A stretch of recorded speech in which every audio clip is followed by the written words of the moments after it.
வணக்கம் நண்பர்களே. அமைச்சர் செந்தில் பாலாஜி குறித்து சற்று முன் வெளியான அண்மை செய்தியை பற்றி தான் இந்த வீடியோவில் பார்க்க போகிறோம்.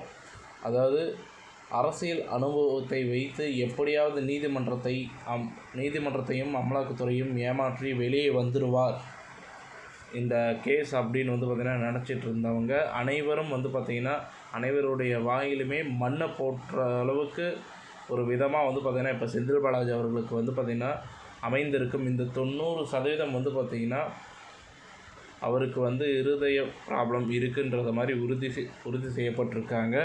ஏன் அப்படி பார்க்கும்போது கிடைக்கப்பெற்ற ஆவணங்களை அப்படியே வச்சுருக்காங்க. ஒரு புறம் பார்த்திங்கன்னா வருமான வரித்துறையினர் பார்த்திங்கன்னா செந்தில் பாலாஜி கிட்ட ஏகப்பட்ட பணம் இருக்கின்றதா பார்த்திங்கன்னா ஒரு கோடியாக பார்த்திங்கன்னா பறிமுதல் பண்ணியிருக்காங்க அப்படின்ற மாதிரி சொல்கிறாங்க. டிஎம்பி பேங்க்கில் இருந்தும் கோடியாக பணங்கள் பறிமுதல் பண்ணியிருக்காங்க. மறுபுறம் அமலாக்கத்துறை செந்தில் பாலாஜி அவர்கள் பார்த்திங்கன்னா மருத்துவமனையிலிருந்து வெளியே வந்த இந்த ஆவணங்கள் எல்லாமே பார்த்திங்கன்னா மறைச்சி வைக்கிறதுக்கான வாய்ப்புகள் இருக்குது. ஸோ இந்த ஆவணங்களை அழிக்கிறதுக்கும் அவர் பார்த்திங்கன்னா மருத்துவமனையில் வைத்தே பார்த்திங்கன்னா நாங்கள் ட்ரீட்மெண்ட்டு பார்க்க போகிறோம். ஸோ அவங்க பார்த்திங்கன்னா அங்கே வச்ச நாங்கள் விசாரணை பார்த்திங்கன்னா அங்கே வச்சு நாங்கள் விசாரணை பண்ண போகிறோன்னு சொல்லிவிட்டு அமலாக்கத்துறை பார்த்திங்கன்னா எங்கேயுமே அவர்களுடைய செந்தில் பாலாஜி மருத்துவமனையிலேருந்து பார்த்திங்கன்னா பார்த்துருக்காங்க.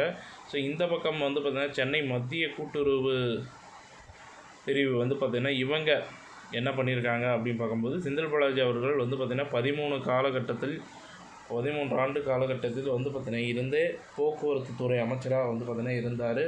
ஸோ இதில் பார்த்திங்கன்னா ஏடிஎம்கேயில் உள்ள போக்குவரத்து துறை அமைச்சர் ஆகும்போது போக்குவரத்து துறையில் நடத்துனர் மற்றும் ஓட்டுநர்களுக்கு சென்னை மத்திய குற்றப்பிரிவுக்கு பார்த்திங்கன்னா வசூல் செஞ்சுருக்கிறாராம். அத்தனை பேருமே பார்த்திங்கன்னா பணம் கொடுக்கலை.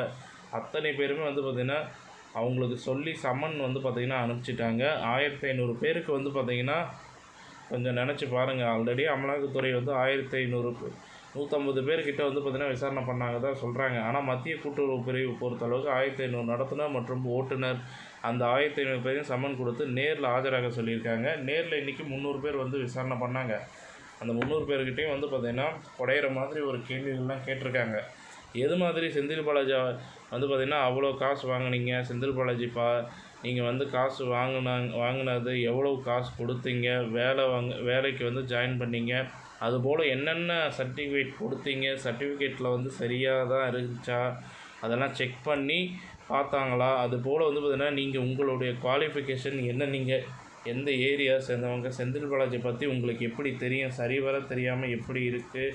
ஆனால் இப்போ பார்த்திங்கன்னா 90% செந்தில் பாலாஜி அவர்கள் சிறைக்கு செல்வதற்கான வாய்ப்புகள் உறுதி செய்யப்பட்டிருக்காங்க. ஸோ ஆதாரங்கள் திரட்டி வச்சுருக்காங்களாமா. 1-2 கூட பார்த்திங்கன்னா பரவாயில்ல, ஏகப்பட்ட ஆதாரங்கள் சொல்லி செந்தில் பாலாஜி பார்த்திங்கன்னா எதிராக இருக்குது அப்படின்னு சொல்லியிருக்காங்க. ஸோ கண்டிப்பாக பார்த்திங்கன்னா வர ஜூலை 12ஆம் தேதி வரை மட்டுமே டெல்லி தப்பிக்க முடியும்.